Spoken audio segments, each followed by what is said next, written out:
तुम्हारा कोई भी तकलीफ है या कोई भी मुश्किल है तो हम लोग दूर करेंगे। ऐसे-ऐसे करके यहाँ पर सब लोग मना करे थे। इनकी पेरेंट्स हो, इस अच्छा। लड़के के पेरेंट्स हो या कि पुलिस हो, पर मुझे क्या है कि एक फैमिली करके थोड़ा भरोसा हो रहा था। वो लोग 3-4 बार आए थे, वहाँ से उतने दूर से हुँ, 3-4 बार आए थे। तो ये लड़के से भी अच्छे से ही बात करे थे कि हम लोग तुम्हें हुँ, देखेंगे, जॉब दिलाएँगे, क्योंकि हमें एक मतलब छोटी-सी जॉब है, उससे हमें सेट नहीं हो रही थी उस टाइम पे। तो हुँ, तो 5,000 में हमें सेट नहीं हो रही थी। अभी 2 बच्चों को भी देखना है, हम लोग भी जीना है, हमें सेट नहीं हो रही थी। तो ये उनके ऊपर हुँ, एक थोड़ा भरोसा हुआ कि चलो एक बार जाते हैं। ऐसे करके हम हुँ, लोग वहाँ पर गए थे।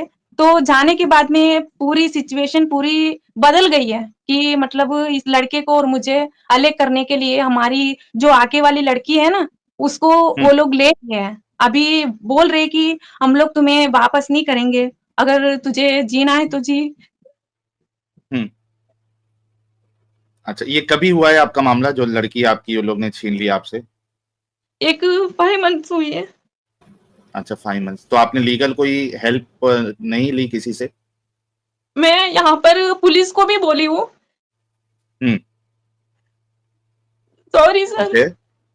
नहीं ठीक है, we can understand your pain. आप थोड़ा चाहिए तो रुक जाइए, पानी-वानी पी लीजिए। डिस्क्लेमर हम वाक और अभिव्यक्ति की स्वतंत्रता के बारे में भारतीय संविधान के अनुच्छेद 19 से पुरजोर समर्थन करते हैं। उदाहरणों, छवियों और संदर्भों सहित यह वीडियो केवल मनोरंजन, सूचना और शैक्षिक उद्देश्यों के लिए प्रदान किया गया है और चैनल किसी भी अवैध गतिविधियों को बढ़ावा या प्रोत्साहित नहीं करता है। हमारा मकसद केवल समाज जागरूक करना है।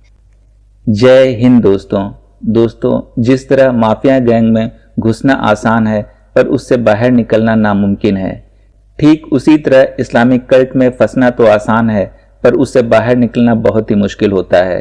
इस कल्ट से बाहर निकलते ही अपने ही भाई बहन, अपने ही माँ बाप, नातेदार, रिश्तेदार सब के सब जान के दुश्मन बन जाते हैं। ये अरबों के जहनी गुलाम ये कतई बर्दाश्त नहीं कर सकते कि कोई इंसान इस अरबी कल्ट से बाहर निकले। इनकी किताबों में भी यही लिखा है, जो शख्स इस दीन को छोड़ता है वो मुर्दत हो जाता है और मुर्दत की सजा सिर्फ तन से जुदा है। इसी बात को फॉलो करते हुए ये अरबी गुलाम जॉम्बी बन जाते हैं। अपने भारत में अपना संविधान है, इसीलिए ये अरबी गुलाम थोड़ा शांत रहते हैं, वरना ये लोग हमेशा खुराफात करने की फिराक में लगे ही रहते हैं। आज साहिल भाई की लाइव स्ट्रीम में एक एक्स मुस्लिम लेडी आई जिसने इस्लामिक कल्ट को छोड़कर घर वापसी की है और एक सनातनी से शादी कर ली है और वो अपने माँ बाप से दूर भी रहने लगी है। इसके बावजूद उसके परिवार के लोग किस कदर उसे परेशान करने पर तुले हैं, जिसे सुनकर बहुत आघात पहुंचा है। पता नहीं इन अरबी गुलामों की आंखें कब खुलेंगी, ये लोग कब सुधरेंगे। प्लीज इस वीडियो को पूरा जरूर देखिएगा, लाइक और शेयर करके वीडियो वायरल करने की पूरी कोशिश कीजिएगा। शायद इस बहन की आवाज सही कानों तक पहुंच जाए और इस बहन को इंसाफ मिल सके। जी, अनिल नसीमा जी, आवाज़ आ रही है? जी सर, आ रही है। जी, आप वही है ना जिन्होंने मुझे मैसेज किया था इंस्टा पे या शायद पता नहीं, मेरे को याद नहीं है किधर आपने मैसेज किया था। जी, जी, इंस्टा पे ही हमने मैसेज किया था आपसे। अच्छा, जी कैसी है आप? जी, मैं ठीक हूँ सर। ओके, तो आप एक्स मुस्लिम है ना? जी, जी, मैं एक्स मुस्लिम हूँ। ओके, कभी एक्स मुस्लिम बनी आप? मुझे 5 इयर्स हुए हैं। अरे बाप रे! 5 साल हो गए। तो पहले नमाज़-वमाज़ पढ़ती थी आप? जी, मैं पहले आंध्रा में रहती थी। हुँ, मैं आंध्रा में रहती थी, मुझे वहाँ पर 17 इयर्स में मेरे पेरेंट्स ने शादी कर दी थी इस्लाम में। ओके। तो वहाँ से अभी मैं गुजरात में रहती हूँ। मैं एक यार हिंदू आपको लड़की। पूरा घर का एड्रेस तक नहीं बताना है। इतना जी, ज़रूरी जी। नहीं है पूरा बताना, जी, जी। तो है ना? अभी मैं एक हाँ, नहीं बताऊँगी। मैं एक हिंदू लड़के के साथ मैं शादी करी हूँ, तो उसमें मेरे पेरेंट्स को बहुत ज़्यादा दिक्कत हो रही है। मुझे कोई तो वो जो सपोर्ट पहले नहीं कर आपकी रहे हैं। जो पहले जो आपकी शादी हुई थी, तो वो क्या तलाक जी। हो गया था आपका? जी, जी, किसी वहाँ से मुझे मोमिन मुसाफिर से?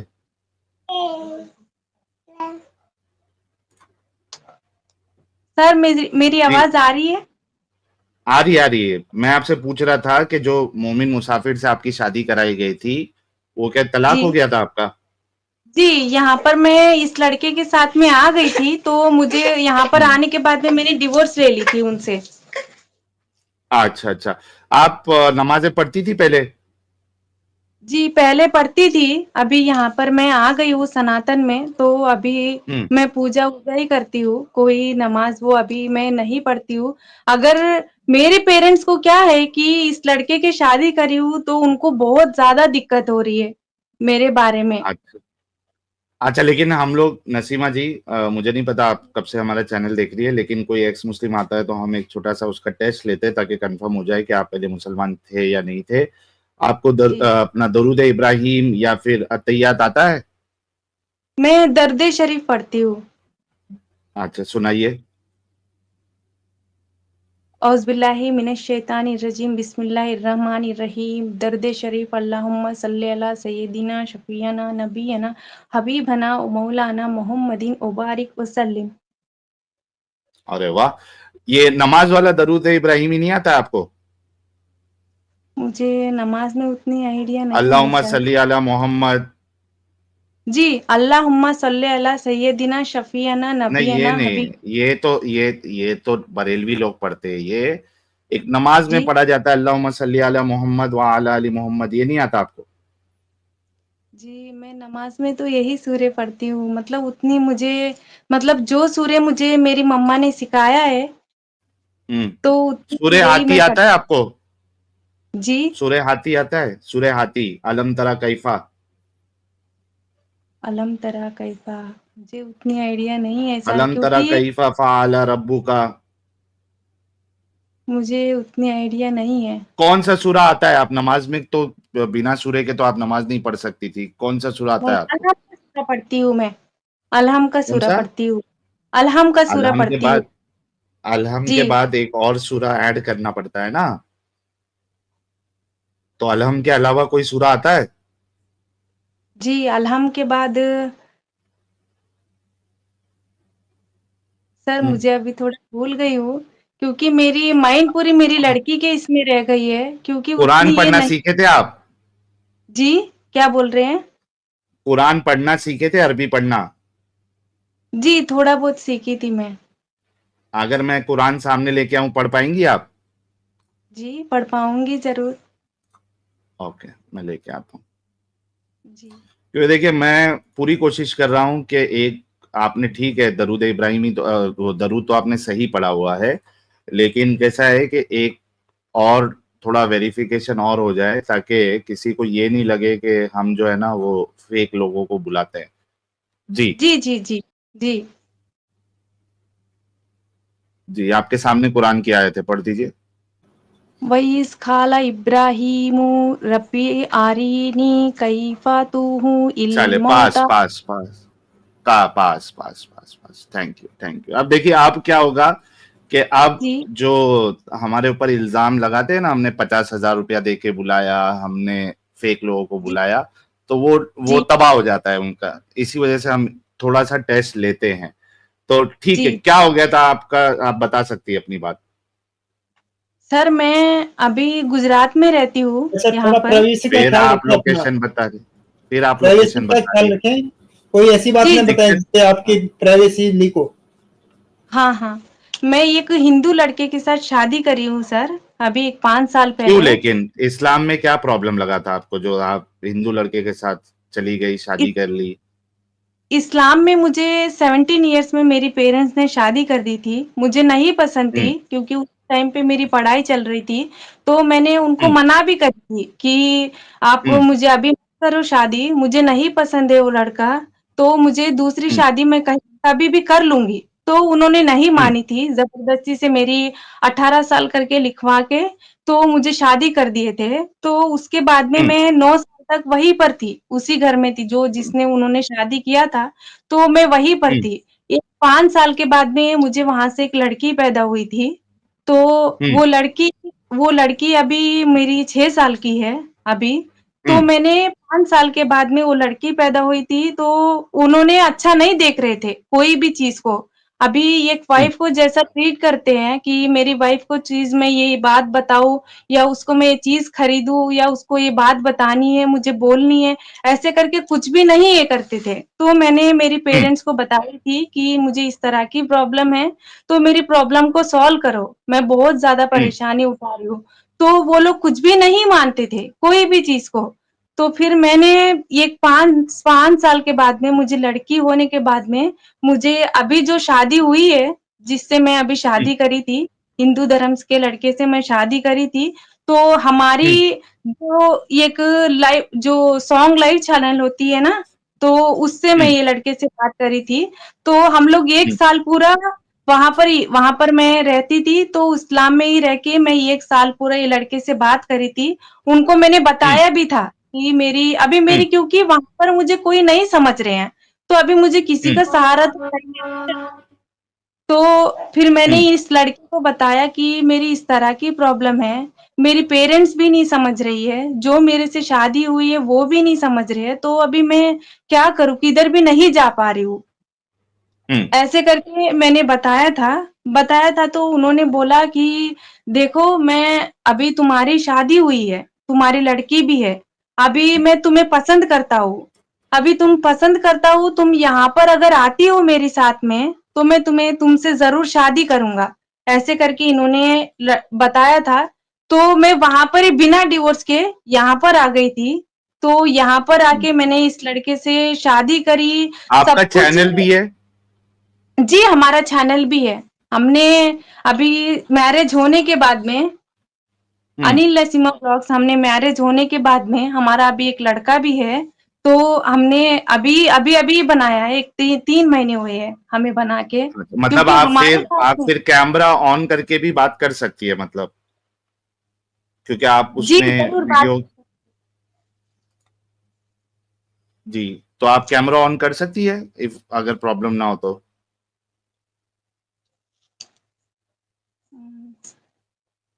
सर मुझे तो नहीं पता चलती है थोड़ी इसीलिए।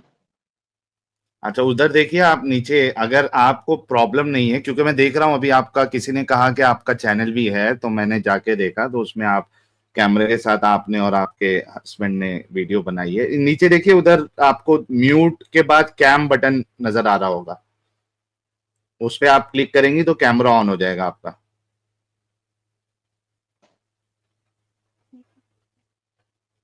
और अगर नहीं कर सकती है तो ठीक है नहीं मैं इस वजह से बोल रहा हूँ दोस्तों क्योंकि इनका ऑलरेडी चैनल है ठीक है और इसमें इसी टाइप की इन्होंने वीडियोस बनाई हुई है हमारी इंटरफेथ लव स्टोरी और क्या है ये क्या बात है आज की इस्लाम टू सनातन इन्होंने ऑलरेडी बनाया हुआ है वीडियो चले ठीक है आपको कैमरा ऑन करने नहीं आ रहा है दैट इज फाइन जी आगे अपनी बात बताइए तो मैं यहाँ पर आ गई हूँ अभी 5 साल हुआ है, तो मैं वहाँ से हम्म इधर आ गई थी, तब मैंने इस लड़के को बताई थी कि मेरी इस तरह की प्रॉब्लम है, मैं आपके साथ ज़रूर आऊँगी, क्योंकि मुझे इनके साथ हम्म तलाक भी कोई भी नहीं करवा रहे, डिवोर्स कोई भी नहीं करवा रहे, तो मैं आपके साथ हाँ वहाँ पर आ जाऊँगी। ऐसे करके मैंने इस लड़के के साथ में यहाँ पर आ गई थी। तो यहाँ पर हम्म आने के बाद में मुझे वो लोग ढूँढते-ढूँढते मेरे एक्स हस्बैंड और मेरे पेरेंट्स ढूँढते-ढूँढते यहाँ तक आए थे, जो मैं अभी जहाँ रह रही हूँ, वहाँ तक आए थे। ओके यहाँ पर आने के बाद में जो यहाँ की पुलिस सारी मिलके हमको डिवोर्स करवा दिए थे मुझे। डिवोर्स होने के हम्म बाद में मैं 1 मंथ के मतलब बाद में मैं लीगली डिवोर्स हो गया आपका लीगली डिवोर्स जी, हो गया जी, डिवोर्स हो गई मेरी। तो उसके बाद में ओके मैंने इस लड़के से मैरिज करी थी, कोर्ट मैरिज करी थी। कोर्ट मैरिज हम्म होने के बाद में हमें एक लड़का भी हुआ। मुझे वो जो आगे की लड़की थी उसको भी मैं लेके आ गई थी यहाँ पर, उनके पास हम्म भी नहीं छोड़ी थी। तो मुझे पुलिस ने भी अच्छा पूछा था कि आप ये लड़की को रखना चाहोगे या उनको दे दोगे? तो मैंने मना करी कि हम्म नहीं मुझे मेरे पास ही रहना है। ऐसे करके मैंने उनको बताया था। तो वो हम्म लड़की और लड़का अभी दोनों परसों तक मेरे पास ही थे। एक 5 महीने पहले मेरे पास ही थे। मेरी हम्म पेरेंट्स जितनी बार भी वहाँ से आती थी, मैं उनको मना कर देती थी कि तुम्हारे साथ में मैं नहीं आऊँगी।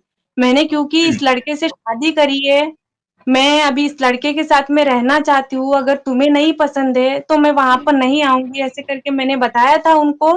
फिर भी हम्म बहुत ज़्यादा प्रॉब्लम क्रिएट कर रही है। मेरी फैमिली बहुत ज़्यादा प्रॉब्लम क्रिएट कर रही है कि तू इस लड़के के साथ में नहीं रह सकती, सनातन में नहीं रह सकती, फिर से तू अगर हमारे इसमें रहना है, इस्लाम में ही तू वापस आना है, तो तेरी लड़की को क्योंकि मेरी लड़की को हम लोग को यहाँ से वो लोग बुलाए थे, यहाँ से हम हम्म लोग जहाँ अभी रह रहे हैं। सर, क्या हाँ बोल रहे हैं? जी जी सुन रहा हूं मैं आपको बुलाए थे वो लोग हाँ फिर हाँ, हमें वहां पर हम लोग को बुलाए थे, अभी ऐसे बातों में लाके बुलाए थे कि इस लड़के को और मुझे यहाँ पर ऐसे बुलाए कि तुम लोग को अच्छी जॉब देंगे, तुम्हारा कोई भी तकलीफ है या कोई भी मुश्किल है तो हम लोग दूर करेंगे। ऐसे ऐसे करके यहाँ पर सब लोग मना करे थे, इनकी पेरेंट्स हो, इस अच्छा। लड़के के पेरेंट्स हो या कि पुलिस हो। पर मुझे क्या है कि एक फैमिली करके थोड़ा भरोसा हो रहा था। वो लोग 3-4 बार आए थे, वहां से उतने दूर से 3-4 बार आए थे। तो ये लड़के से भी अच्छे से ही बात करे थे कि हम लोग तुम्हें देखेंगे, तुम्हें जॉब दिलाएंगे, क्योंकि हमें एक मतलब छोटी सी जॉब है, उससे हमें सेट नहीं हो रही थी उस टाइम पे। तो हम्म। 5,000 में हमें सेट नहीं हो रही थी। अभी 2 बच्चों को भी देखना है, हम लोग भी जीना है, हमें सेट नहीं हो रही थी। तो ये उनके ऊपर हम्म। एक थोड़ा भरोसा हुआ कि चलो एक बार जाते हैं। ऐसे करके हम हम्म। लोग वहां पर गए थे। तो जाने के बाद में पूरी सिचुएशन पूरी बदल गई है कि मतलब इस लड़के को और मुझे अलग करने के लिए हमारी जो आगे वाली लड़की है ना, उसको हम्म। वो लोग ले लिए हैं। अभी बोल रहे कि हम लोग तुम्हें वापस नहीं करेंगे, अगर तुझे जीना है तो जी। हम्म। अच्छा, ये कभी हुआ है आपका मामला, जो लड़की आपकी उन लोग ने छीन लिया आपसे? एक 5 मंथ्स हुई है। अच्छा, 5 मंथ्स। तो आपने लीगल कोई हेल्प नहीं ली किसी से? मैं यहाँ पर पुलिस को भी बोली हूँ। हम्म। Sorry sir. ओके। नहीं, ठीक है, we can understand your pain. आप थोड़ा तो चाहिए तो रुक जाइए, पानी नहीं पी लीजिए। अच्छा भाई लोग, मीनवाइल जाहिर सी बात है कि एक माँ से अगर उसकी बच्ची को छीन लिया जाए तो वो सह नहीं सकती है। तो इनका जो ये अभी रोना आ रहा है, I can feel that, I can understand that.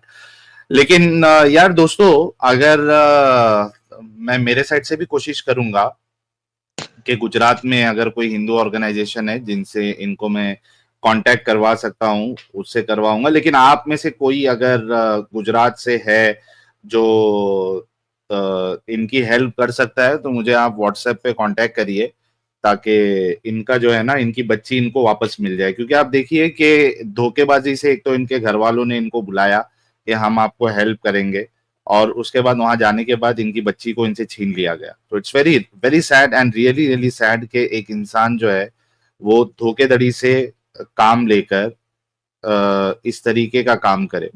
तो अगर कोई गुजरात से है तो मुझे कांटेक्ट, और यार कोई भी नॉर्मल इंसान प्लीज मेरे को अभी व्हाट्सएप से, मैं गुजरात में हूं, मैं ऐसा नहीं, कोई एक अच्छी पोस्ट पे है जो वाकई में इनकी हेल्प कर सकता है, सिर्फ वही मुझे कांटेक्ट करना। बराए मेहरबानी सारे लोग मेरे को अभी व्हाट्सएप पे मैसेजेस करना मत स्टार्ट कर देना। कोई ऐसी पोस्ट पे है जो इनका केस लास्ट यानी कंक्लूजन तक, सोल्यूशन रेजोल्यूशन तक पहुंचा सकता है, इनकी हेल्प कर सकता है बिना किसी पैसे के एक्सपेक्टेशन के, तो आप मुझे कांटेक्ट करिए। मैं कोशिश करूंगा इनसे आपकी कांटेक्ट कराने की। जी नसीमा जी, आप कुछ कह रहे थे? तो अभी एक ही बोल रहे हैं कि हम लोग वहां पर गए थे तो यहाँ पर अच्छे से ही बुलाए थे कि आप लोगों को 20,000 की हम लोग सैलरी दिलाएंगे, आप लोग को बच्चे को भी देखेंगे, आप लोगों को भी देखेंगे, ऐसे ऐसे करके हम लोग को बुलाए। और मैंने पहले ही बोला कि अगर हम लोग आएंगे तो तुम्हारे साथ में नहीं रहेंगे, हम लोग को अलग घर चाहिए, क्योंकि अभी एक ही बार में अभी कोई दूसरा लड़का आके रह सकता है वो नहीं, मुझे हमारी ये रूम वगैरह सब कुछ अलग चाहिए। ऐसे करके मैंने उनको बताया था तो वो सब कुछ अच्छे से ही देखे थे, रूम वो सब कुछ अच्छे से ही देखे। ये 10 दिन हमारे पास, हमारी लड़की को हमारे पास रखे थे। तो मेरे हस्बैंड के जो अभी जो मैं जिससे शादी करी थी उनके ऊपर गलत इल्जाम डाल के कि अभी 3 साल वो यहाँ पर थी, 3 साल वो अच्छे से ही देखते थे, सब कुछ अच्छा ही था। अभी उनके ऊपर गलत इल्जाम डाल के कि अभी वो एक हिंदू लड़का है, हम उसको, हमारी लड़की को मतलब तेरी जो लड़की है उसको क्या करेगा पता नहीं, तू तो शादी कर ली, वो पता नहीं किस तरह का इंसान है। ऐसे करके जबरदस्ती से हमारे पास से, क्योंकि वो लोग यहाँ पर जितनी बार आते थे उनकी प्लान फेल हो जाती थी, मैं कभी नहीं जाती थी उनके साथ में, मेरे बच्चों को भी नहीं देती थी। अभी हम लोग को वहां पर बुला के मेरे हस्बैंड को बोले कि अभी तू यहाँ पर आया है, तुझे हमारे इस्लाम में ही रहना पड़ेगा, अभी तुझे कास्ट भी चेंज करनी पड़ेगी, ऐसे-ऐसे करके बहुत ज़्यादा परेशानी करे। अभी वहाँ पर हमें कोई सहारा करने वाला नहीं था उस टाइम पे, हम किसी को नहीं बोल पाते थे। तो हमने एक ही सोचा कि अभी हमारी लड़की उनके पास रह गई है, तो हम लोग उनको बोले भी नहीं, यहाँ पर वापस आ गए कि अभी इनको हम बताएँगे जाने के लिए। मैंने उनको एक दिन पूछा था कि वो घर पे जाने के लिए बोल रहे थे, तो मैंने बोला कि मेरे हस्बैंड घर पे जाने के लिए बोल रहे हैं, उनकी फैमिली को भी देख के आना है, 1.5 महीना हो गया है, तो हम लोग घर पे वहाँ पर जाके वापस आ जाएँगे यहाँ पर। तो उन्होंने एक ही बोला कि अगर तू उसको भेज सकती है, तू उसको भेज, कोई बात नहीं, हम तुझे नहीं भेजेंगे, क्योंकि तुझे इतनी से हम लोग यहाँ पर खींच के लाए हैं, तू अभी वापस जाने के लिए बोल रही है, तो हम लोग तुझे नहीं भेजेंगे। ऐसे करके हर दिन हमारे रूम पे आके चेकिंग करते थे कि ये लोग है कि चले गए। यहाँ पर हमारी हर दिन बैग आके चेक करते थे कि इसके कपड़े तो नहीं डाली बैग में, उसके उसके हस्बैंड के कपड़े ही रखी है ना। ऐसे करके हर दिन चेकिंग करते थे। रात को 12-12 बजे तक हमारे रूम के बाहर बाहर खड़े होके देखते थे कि ये लोग है कि चले गए, ऐसे करके आके चेक करते थे।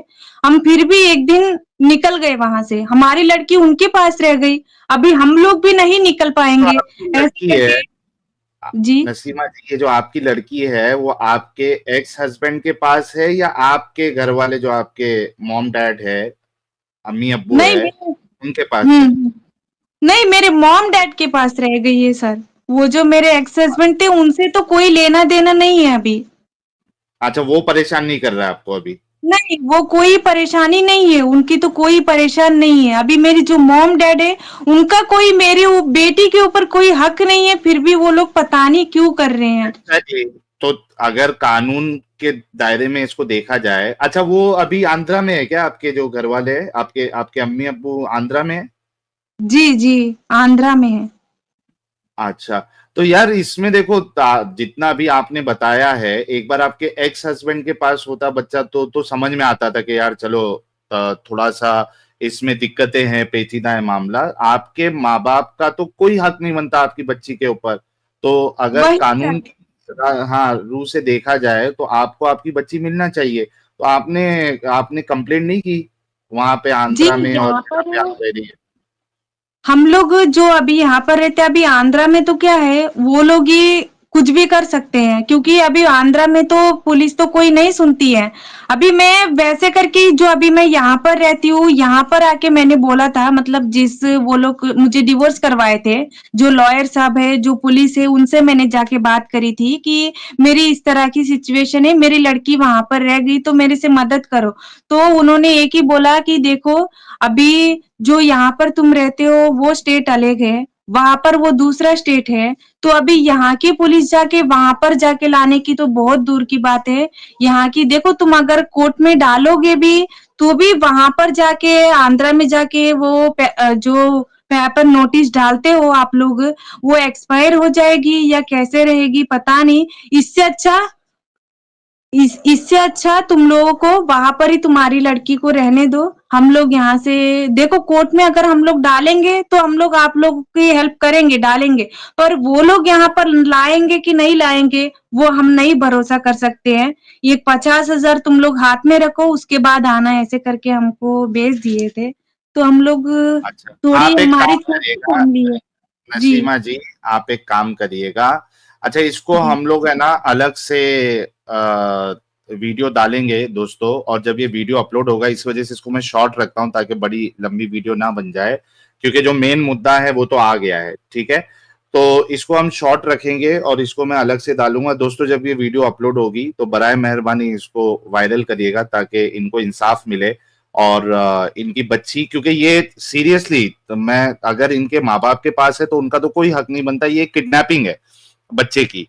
तो अगर ये मामला बहुत ज्यादा वायरल होगा तो आई एम श्योर इनको इंसाफ जरूर मिलेगा। अच्छा, इसमें दो चीजें, एक तो ये है कि इनके माँ बाप ये सोच रहे होंगे कि ब्लैकमेल करके हम किसी तरीके से इनको इस्लाम में कन्वर्ट करें, क्योंकि एट दी एंड जो मोमिन है वो तो चाहता ही नहीं कि उनके घर वाले जो है वो एक्स मुस्लिम हो जाए। वो उसको जीने का हक ही नहीं है, या उसको एक इज्जत वाली जिंदगी का कोई हक नहीं है। तो इनके घर वालों का जो ये रवैया है या ये जो उन्होंने गलत काम किया है, उसकी एक ही वजह है कि वो ब्लैकमेल करके इनको वापस इस्लाम में लाना चाहती है, और इनके जो अभी हस्बैंड है उनको भी कन्वर्ट करना चाहती है ताकि एक सवाब का जरिया भी बन जाए। एक चीज है। दूसरी चीज ये है जो मेरे को समझ में आ रही है कि उनके माँ बाप ये सोच रहे होंगे कि ये जो बच्ची पैदा हुई है वो तब हुई है जब ये मुसलमान थी, यानी इनका शौहर मुसलमान था पुराना वाला और ये मुसलमान थी, तो जो बच्ची है वो इनके पास रह के वो काफिर बना देगी, ये उसको सनातनी बना देगी, उसको मुशरिक बना देगी, ये उनको बर्दाश्त नहीं हो रहा है। इसी वजह से इन्होंने इनका जो दूसरा बच्चा है, यानी इनसे जो इनका और जो करंट हस्बैंड है उनसे जो बच्चा पैदा हुआ है उसको नहीं उन्होंने अपने पास रखा, पुरानी वाली लड़की को अपने पास रखा, क्योंकि वो सोच रहे कि भाई ये तो मोमिन पैदा हुई थी, इसको क्यों हम इसकी चक्कर में जो है वो मुशरिक या हिंदू बनाएंगे। तो ये दो वजह है जिसकी वजह से ये इनके माँ बाप ने इस तरीके से काम किया है। तो नसीमा जी, आप मुझे व्हाट्सएप पे अगर कांटेक्ट कर सकती है तो आप मुझे जरा बताइएगा, डिटेल दे दीजिएगा कि आपके माँ बाप कहाँ रहते हैं और आप इस वक्त कहाँ है, ताकि फिर मैं अपने जो सोर्सेस है मैं आपका उनसे कांटेक्ट करा दूंगा, ताकि कुछ आपका इसमें जो है ना वो रेजोल्यूशन हो जाए और आपको आपकी बच्ची मिल जाए।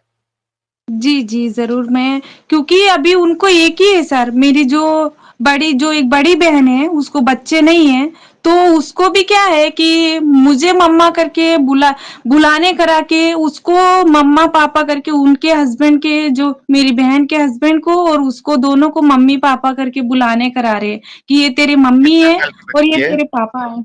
जी? कितने साल की आपकी बच्ची है अभी?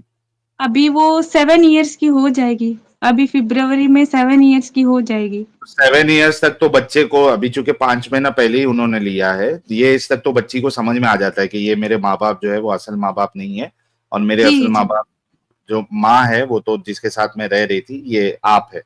तो बच्ची को तो वो उनका माइंड जो है वो इस तरीके से ब्रेन वॉश नहीं कर सकते कि आप उनकी माँ नहीं है। तो आप मुझे कांटेक्ट करिएगा, देखते हैं, इसको अलग से वीडियो भी डालेंगे ताकि अगर इसको एक क्या कहते हैं उसको, न्यूज में अगर ये आता है मामला तो बहुत आसानी से फिर इस तरीके के मसले सॉल्व हो जाते हैं। तो जी, आप मुझे हाँ, कांटेक्ट करिएगा बहुत-बहुत नसीमा। धन्यवाद सर। क्योंकि मैं बहुत ज़्यादा परेशानी हो रही हूँ, मैं किसी को, हम लोग वीडियोस तो डाल रहे हैं, पर मैं नहीं बोल पा रही हूँ किसी को भी। अभी मेरे हस्बैंड है, तो उनको भी अभी मैं रोऊँगी तो बुरा लगती है कि अभी इतना मैं ला के रुला रहा हूँ ऐसे करके, पर मेरी बेटी के बिना मैं नहीं रह पा रही हूँ। नहीं, हम समझ सकते हैं, कुछ ना कुछ तो होगा, इसका हल जरूर निकलेगा। आप थोड़ा सा सब्र करिए, कुछ ना कुछ इस पे जरूर आएगा, ठीक है। और मीनवाइल जो है इनको हम कुछ हेल्प कराने की कोशिश करेंगे ताकि इनकी बच्ची इनको मिल जाए, ठीक है नसीमा जी? जी, जी। Thank you so much sir. Thank you, अपना ख्याल रखिएगा और टेंशन मत लीजिए। जी। ओके। यार देखिए क्या क्या चलता है दुनिया में, क्या क्या चलता है रे बाबा, बाप रे, किस तरीके से धोखाधड़ी करके लोग जो है मतलब माँ से बच्चा ही छीन लिए, और उनका कुछ ऐसा लेना देना ही नहीं है, उनका कोई हक ही नहीं है बच्चे पे। तो क्या बोला जाए यार, बट ठीक है, इसको तो हम वीडियो जब अलग से डालेंगे तो आप लोग इसको वायरल करिएगा ताकि इनकी जो है ना हेल्प हो जाए। मैं पर्सनल लेवल पे भी ट्राई करूंगा। तो देखा दोस्तों, यही है असली इस्लाम। आपने अभी तक हमारे चैनल को सब्सक्राइब नहीं किया है तो प्लीज कर लें, जिससे हमारी आने वाली वीडियो लगातार आप तक पहुंचती रहे। हम आगे भी इसी तरह इस्लामिक कल्ट को आपके सामने रखते रहेंगे। वीडियो अच्छा लगा हो तो लाइक, शेयर और कमेंट जरूर करें। इस्लामिक कल्ट से बचें, अपना ख्याल रखें। जय हिंद, वंदे मातरम।